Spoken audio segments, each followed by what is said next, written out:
Dnešný deň je pre televíziu Teatry naozaj veľmi výnimočný. Začína sa podujatie, ktoré sme dlhé mesiace pripravovali a na ktorom nám veľmi záleží. Prostredníctvom nadácie televízie Teatry chceme pomôcť 10 ľuďom, ktorí potrebujú špeciálnu a hlavne finančne veľmi náročnú liečbu. Viac o podujatí naprieč Slovenskom bez obmedzení nám teraz povie reportérka Blanka Doková, ktorá je odo mňa doslova len niekoľko metrov pred našou televíziou. Pekné predpoludne prajem, Blanka. Prajem príjemné predpoludnie všetkým, ktorí si teraz zapli alebo aj skôr zapli televíziu Teatry a rovnako aj všetkým, ktorí sem do areálu televízie Teatry prišli.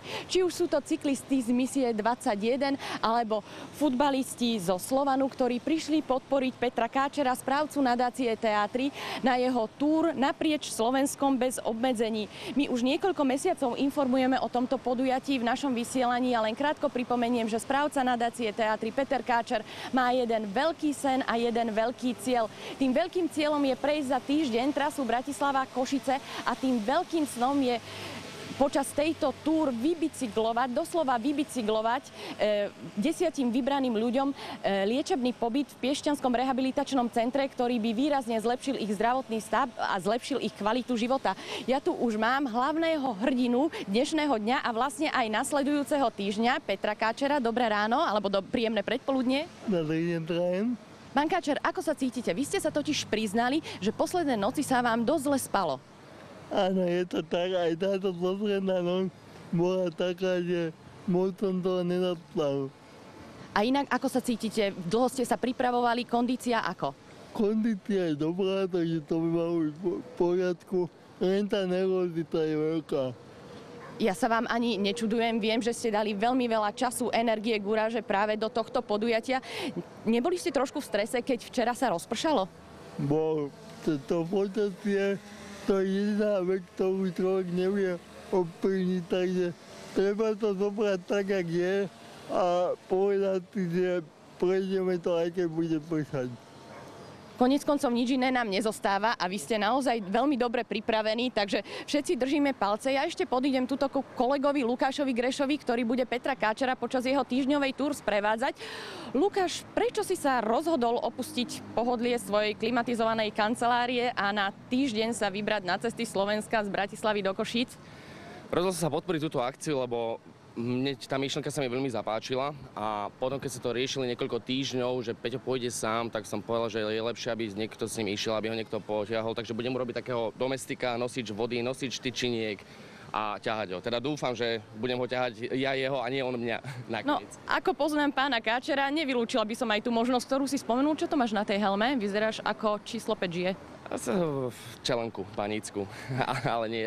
Mám tam kameru, aby sme urobili čo najviac záberov, ako sme prežili týchto 7 dní nasledujúcich z nášho pohľadu a dúfam, že z toho vznikne aj pekný dokument.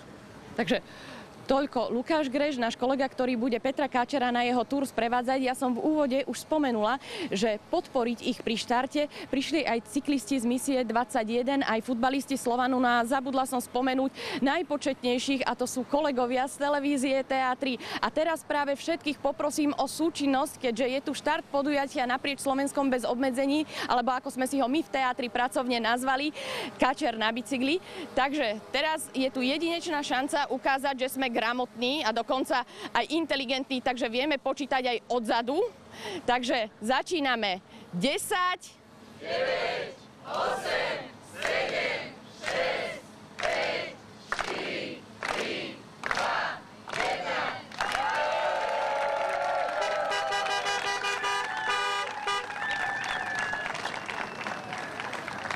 A Peter Káčer, nasledovaný Lukášom Grešom a našimi sprievodnými vozidlami, ktoré ich budú doprevádzať počas túr naprieč Slovenskom bez obmedzení, sa vydali na cestu teraz krátko pred 9:30, s tým, že ja podotýkam, že tento štart z dvora televízie Teatry je len symbolický, pretože ten reálny bude z obce Ivanka pri Dunaji, vzhľadom na to, že rovno pri Teatri sa začína diaľnica, takže s bicyklom na diaľnicu pán Káčer nemôže ísť, takže my ho prevezieme vozidlom a potom už naozaj na ten svoj špeciálny bicykel v tej Ivanke nasadne a odtiaľ už bude pokračovať po štátnej ceste, s tým, že dnešná prvá etapa by sa mala končiť podvečer v Nitre.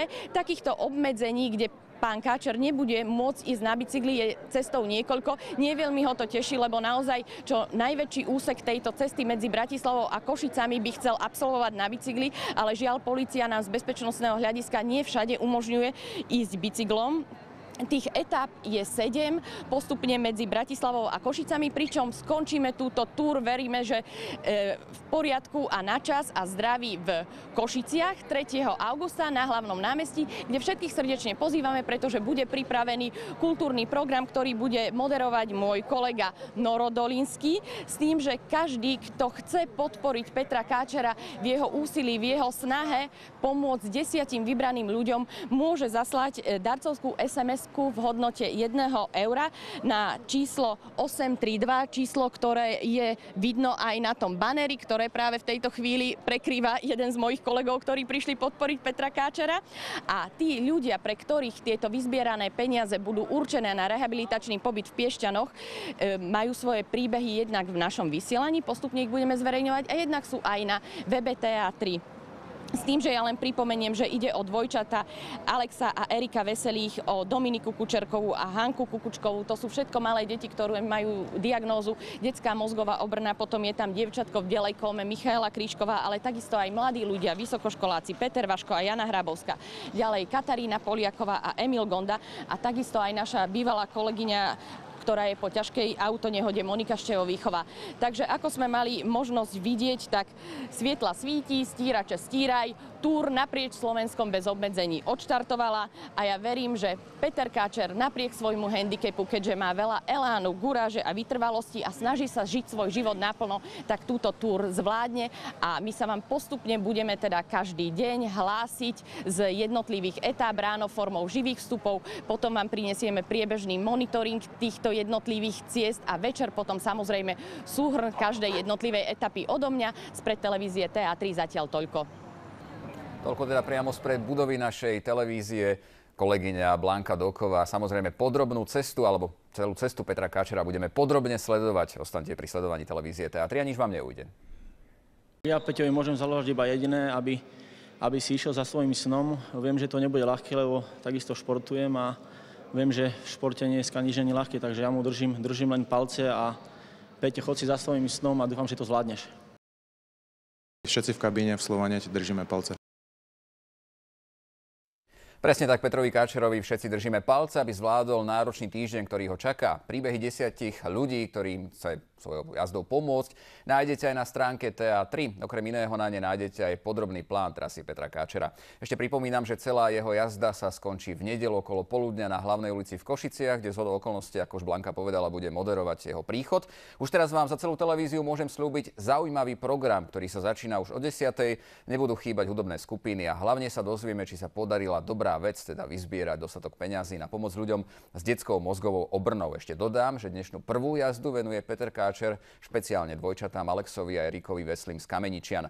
Narodili sa s rovnakou diagnózou, akú má aj Peter Káčer, teda detská mozgová obrna.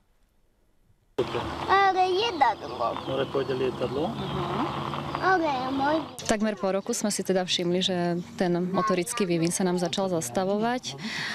Štvorkovanie, štvornožkovanie prebiehalo veľmi dlho. Ďalšie napredovanie tam neprichádzalo, takže sme začali trošku pátrať o tom, čo sa deje. Drž sa, ale silno. Šu? Mysleli sme si teda, že je to tým, že sú to jednovaječné dvojčatá, že ten motorický vývin bude trošku posunutý, tak ale pokrok stále neprichádzal. Dokázali sa postaviť, ale samostatné kročky neprichádzali. To je malé Tam je lietadlo, áno, tam je, ukáž prstekom. Je tam. Malé jedadlo. Pôjdeme sa má jedadlo. Tam je krásne. Počkaj, bez páňa. Už ťa zobere táto.